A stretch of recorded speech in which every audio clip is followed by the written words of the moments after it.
Salut, c'est Clément de Mouvement Conscient et dans cette vidéo je vais vous présenter mon entraînement. Alors ce que vous devez savoir, c'est que mon entraînement change régulièrement entre guillemets parce qu'il va dépendre de la phase dans laquelle je vais me trouver. Là c'est une phase un peu particulière dans la mesure où comme vous le savez en 2019 je me suis payé une tendinite au niveau du bras coradial. Du coup c'est la région qui se trouve ici et le problème avec ça c'est que je pouvais pas travailler du tout le haut de mon corps et là ça fait que 4 mois que j'ai pu progressivement reprendre le travail de force au niveau du haut de mon corps. Donc c'est une phase particulière, néanmoins je pense que vous allez quand même apprendre des trucs intéressants en regardant cette vidéo. Deuxièmement, ce que vous devez savoir, c'est que mon entraînement il est décomposé en 5 phases grosso modo. Alors la première phase, la première tranche de mon entraînement, c'est un entraînement basé sur la gymnastique avec un travail de force et de souplesse traditionnelle mélangé à de la rééducation. Et ça, c'est ce que je vais faire pour le haut de mon corps et ce 4 fois par semaine pendant 1 heure. Du coup, lorsque je parle de travail de gymnastique, ça va être créer les bases nécessaires pour arriver à faire le front lever, le back lever, la planche, ce genre de choses. Plus un travail traditionnel de force où par exemple je vais faire des pompes, des tractions, aussi par exemple faire du travail isométrique. Du coup isométrique c'est lorsqu'on va rester dans une position, par exemple comme ce que vous faites du gainage. Mais ce qui est bien c'est que lorsqu'on fait du travail isométrique, on va créer pile de la force dans l'angle dans lequel on travaille et du coup ça permet de résoudre certaines faiblesses. Du coup notamment quelque chose que je travaille en ce moment, ça va être de travailler par exemple la flexion maximale au niveau de l'articulation du coude. Du coup par exemple ce que je vais faire des tractions, en supination. Du coup ça supination, pronation si je prends la barre comme ça. Et du coup ce que je vais faire c'est vraiment ramener par exemple la barre au niveau de mes pectoraux. Je vais aussi ramener vraiment mes coudes en arrière et vraiment aller en flexion maximale. Du coup, faire attention que mon avant-bras reste bien collé au niveau de mon biceps et je vais rester par exemple dans cette position-là. Je vais faire aussi le même type d'exercice par exemple avec des haltères où ce que je fais, c'est que hop, je vais en flexion maximale avec des haltères. Je ramène bien mes coudes en arrière.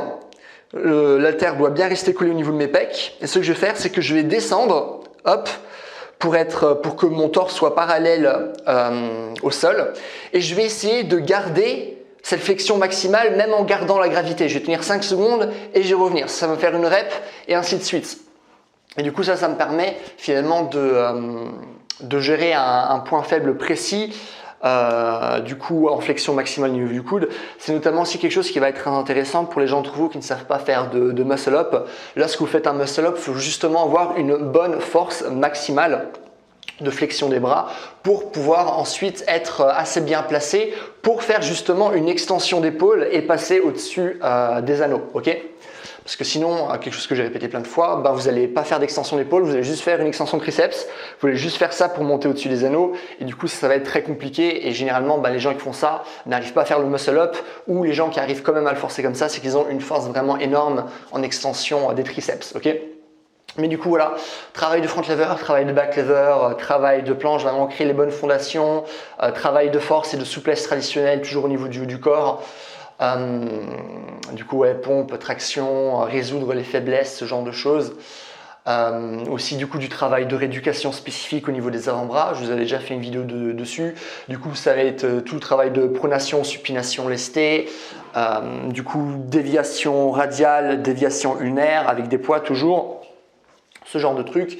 Du coup ça va être le travail que je vais faire et du coup là le but, le challenge c'est vraiment créer de nouveau de bonnes bases pour que je puisse de nouveau vraiment travailler à plein régime et que je puisse faire d'autres choses en plus de mes entraînements, recommencer des activités sportives qui vont beaucoup solliciter le haut de mon corps.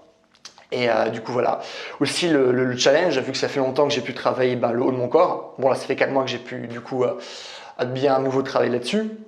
Mais du coup, c'est que lorsque je vais faire par exemple des mouvements qui vont nécessiter beaucoup de force, j'ai tendance à être trop un peu en zone de panique et de me dire « il faut vraiment que je finisse les répétitions parce que c'est vraiment dur » et du coup j'ai cette peur de mal maîtriser le geste.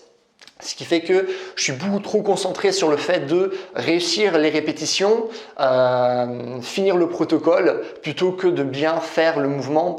Et du coup, c'est quelque chose que je travaille aussi en ce moment, c'est un peu d'être plus conscient de ce que je fais et de bien maîtriser la forme. Comme je vous montre là par exemple une vidéo, vous voyez que ça va, mais que j'ai tendance par exemple à compenser le mouvement. Là pour le mouvement que je vous montre, c'est des pompes en planche contre le mur. Vous avez le pied qui est collé contre le mur, les mains qui sont dans une position assez basse pour un peu être dans une position presque de planche. Du coup, je fais des pompes comme ça. Mais du coup, ouais, c'est chaud et du coup, j'ai tendance à compenser et à davantage ramener mon torse en avant plutôt que de ramener tout mon torse finalement vers le sol pour bien rester droit et gainé. Et en faisant ça, le mouvement est plus compliqué. Du coup, j'ai tendance à compenser, à baisser davantage mon torse et à laisser mon bassin élevé pour que le mouvement soit plus facile. Du coup, ça, c'est des choses que je dois gérer et qui sont compliquées parce que j'ai vraiment besoin de reprendre de bonnes habitudes par rapport à ça. Ok? Du coup, c'est quelque chose que je fais du coup 4 fois par semaine et ça me prend 1 heure, échauffement compris, à faire ces séances-là. Je vais aussi vous mettre, parce que je vous avais raconté, je vais juste vous le redire, que du coup, il y a un coach qui me suit, qui est spécialisé dans tout ce qui est rééducation et préparation physique, c'est le docteur Wes Hendricks, que vous connaissez peut-être si vous le suivez sur Instagram. Et du coup là je vais juste vous mettre un type d'entraînement d'un jour que je fais dans la semaine pour que vous puissiez aussi avoir une idée plus précise de ce que je fais et libre à vous de le copier et de l'utiliser également dans vos entraînements. Du coup voilà, du coup ça c'est un peu la première tranche de mon entraînement. Après j'ai une deuxième tranche où je vais vraiment faire du travail de force traditionnel au niveau des jambes et de souplesse aussi traditionnelle au niveau des jambes, enfin traditionnel par rapport à moi ce que je vous propose dans mes vidéos quoi. Du coup mon travail de force au niveau des jambes, ça va être ce que vous me voyez faire sur YouTube, des variations de pistol squat, des variations de dragon, vraiment des mouvements unilatéraux qui sont vachement compliqués avec les jambes. Du coup c'est sur ça. C'est ça mon focus en ce moment. Je fais aussi du travail de squat normal simplement pour avoir moins d'intensité mais plus de volume pour éviter d'avoir des blessures parce que généralement lorsqu'on garde un protocole, imaginons de force max pendant trop longtemps, on va voir ce qu'on appelle en anglais une overused injury. Du coup overuse c'est trop utilisé. Je retrouve plus le nom en français, mais ouais, parce que du coup on reste trop longtemps dans le même protocole et au bout d'un moment, à force de toujours utiliser le même pattern, le corps a tendance à s'user et du coup on se baisse. Du coup voilà, je fais ça pour avoir un bon équilibre entre intensité et volume, pas toujours avoir le même protocole d'entraînement. Du coup voilà, et après pour la souplesse, vraiment c'est étirement progressif chargé, le meilleur moyen pour gagner en souplesse, c'est ça qui fait que je suis souple. Du coup, grosso modo, c'est aller dans une amplitude max et une fois qu'on est dans cette amplitude max, on va travailler la force. Du coup, en fait, moi, mes étirements, la sensation que j'ai et lorsque je propose ça à des clients également, c'est pas une sensation d'étirement, c'est une sensation de travail de la force. Vraiment, vous avez juste l'impression de faire un mouvement de force, mais dans une grande amplitude et c'est ça qui va vous faire gagner en souplesse. Du coup, voilà, ça c'est la deuxième phase. Du coup, là aussi, du coup, 2 séances par semaine, ça me prend aussi 1 heure. Du coup, là, on est déjà à 6 séances d'1 heure. Après, du coup, en plus de ça, la troisième phase, ça va être une phase de mouvement, du coup de mouvement pur et dur, mais qui va demander pas mal de force au niveau du haut du corps. Et là, j'ai qu'une séance par semaine par rapport à ça. Pourquoi? Parce que là, le travail que je fais par rapport au haut du corps, c'est quelque chose qui est très scripté. Du coup, je sais exactement ce que je vais faire, pile le mouvement que je vais faire, il n'y a pas de surprise, pile le nombre de répétitions, etc. Mais si vous voulez bien guérir une blessure, si vous voulez recommencer à avoir votre niveau de base, il faut aussi travailler dans un environnement plus chaotique. Et du coup, lorsque je fais du mouvement, je vais par exemple faire du travail de flow comme vous voyez faire sur ma chaîne. On comprend les bases, travailler petit pont, QDR, ce genre de choses. Mais du coup, c'est des mouvements qui sont plus compliqués à maîtriser par exemple que de faire des tractions logiquement. Et du coup, c'est un environnement plus chaotique. Et du coup, il faut que mon corps s'adapte par rapport à ça, raison pour laquelle j'ai juste une séance par semaine parce que un des plus grands risques de blessure que vous pouvez avoir, c'est commencer à faire trop de choses et ce trop tôt. Du coup, lorsque vous incorporez quelque chose de nouveau, surtout si par exemple ça fait longtemps que vous n'avez pas fait du sport ou si vous revenez d'une blessure, c'est vraiment de commencer progressivement, par exemple juste une séance par semaine et au fur et à mesure que votre corps s'adapte et que vous vous sentez bien, là vous pouvez augmenter les séances. Du coup là, vu que c'est une séance chaotique, j'ai qu'une séance de mouvement qui va me demander de la force par semaine. Du coup voilà, j'ai ça, du coup là aussi ça me prend 1 heure. Et après, là j'ai recommencé l'escalade. Du coup, je fais ça aussi 1 heure par semaine. Pourquoi 1 heure? Parce qu'aussi l'escalade, c'est chaotique, on ne sait jamais vraiment pile les mouvements qu'on va faire. Et du coup, c'est plus simple de se blesser là. Et surtout, lorsqu'on a un souci au niveau du bras courdial, au niveau des avant-bras, lorsqu'on fait l'escalade, c'est vraiment travail de grippe, tirage au max. Du coup, c'est pas forcément le meilleur truc lorsqu'on a des problèmes au niveau du coude ou au niveau des avant-bras. Néanmoins, c'est un sport qui me fait plaisir et c'est important de recommencer doucement et du coup de renforcer le corps par rapport à ces mouvements spécifiques pour que je puisse par la suite de nouveau travailler avec toutes mes capacités et que je puisse faire de l'escalade normalement. Du coup, voilà, là, 1 fois par semaine, pas plus. La séance, ça dépend, c'est 1 heure, 1 h 30, on va dire grosso modo, mais c'est vraiment pas intense, quoi. Je fais une voix, j'ai pas mal de récup, surtout que là, je viens de recommencer, du coup, j'ai vraiment un niveau de merde. Donc il n'y a pas vraiment quelque chose que je peux faire. Si, je peux faire les voix vraiment très faciles, mais du coup ça c'est moins intéressant. Du coup pour les voix difficiles, je peux tester une voix, pas la finir et attendre 5 minutes parce que je peux pas regrimper avant et recommencer. Du coup voilà, c'est très particulier aussi pour les gens qui ne savent pas. Dans le temps, je travaillais à Rock en Stock à Strasbourg, qui est une salle d'escalade, et du coup je donnais des cours là-bas. Et du coup c'est aussi un peu dur pour les gars de voir que putain, j'ai vraiment des soucis par rapport à ça. Surtout que là j'ai recommencé l'escalade à Art Block à Alfortville. Du coup c'est tout près de Paris. Et à ce qui paraît, de par ce que me dit mon pote, les cotations sont vachement élevées. Et du coup, c'est d'autant plus dur pour les go, vu que du coup, je fais que des petites cotations et c'est vraiment ultra dur pour moi. Vraiment, même les petites voix, je sentais que directement, j'avais des bouteilles. Du coup, c'est vraiment les avant-bras qui se gonflent et vraiment plus aucune condition physique par rapport à ça. Du coup, voilà, vraiment retravailler par rapport à ça. Et par la suite, ce que j'aimerais bien aussi, pas là maintenant, mais peut-être dans 6 semaines, 2 mois où je serai vraiment nouveau, vachement bien avec mon corps, faire pas mal de jiu-jitsu brésilien, c'est vraiment quelque chose qui me ferait plaisir. Donc voilà, j'ai aussi du coup cette séance, comme je vous ai dit, 1 heure, 1 h 30, aussi 1 fois par semaine. Du coup là on est à 8 heures. Ouais, on est à 8 heures grosso modo de sport par semaine. Et en plus de ça, ce que je fais, c'est que je rajoute du mouvement à faible intensité, vraiment juste du travail de coordination. Et ça, je le fais par thème en fait. C'est-à-dire que pendant une phase, j'ai quelque chose qui m'intéresse particulièrement. Du coup, je vais travailler sur ce thème.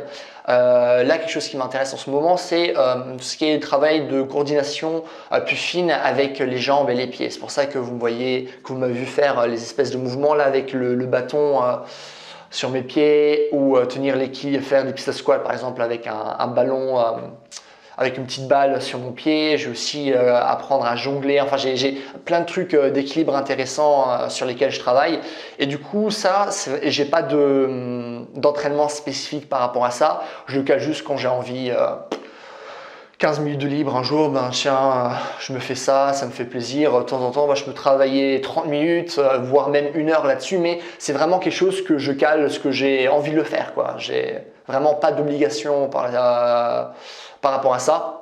Vraiment juste m'amuser et augmenter mon temps de mouvement dans la semaine, quoi. De pas toujours travailler lorsque j'ai mes séances et le reste du temps je fais rien, je suis juste assis devant mon PC ou quoi que ce soit. Du coup, non, vraiment que ça me permette de bouger un peu tout au long de la journée.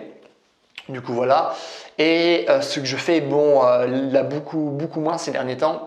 J'aimerais me forcer à le refaire, mais là je sais pas pourquoi, mais vraiment là depuis janvier, je suis genre ultra fatigué. Du coup, j'ai des problèmes de motivation par rapport à ça, même si c'est quelque chose qui me fait du bien en soi, mais c'est juste de recommencer à marcher.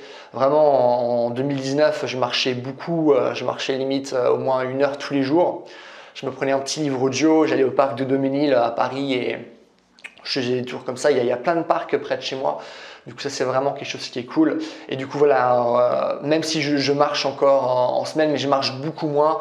Et du coup, là, reprendre l'habitude vraiment de prendre ce mouvement de base qui est la marche et de faire ça, voilà, au moins 1 heure par jour, ce qui me paraît être un minimum. Et du coup, ça me fait après une bonne dose de mouvement.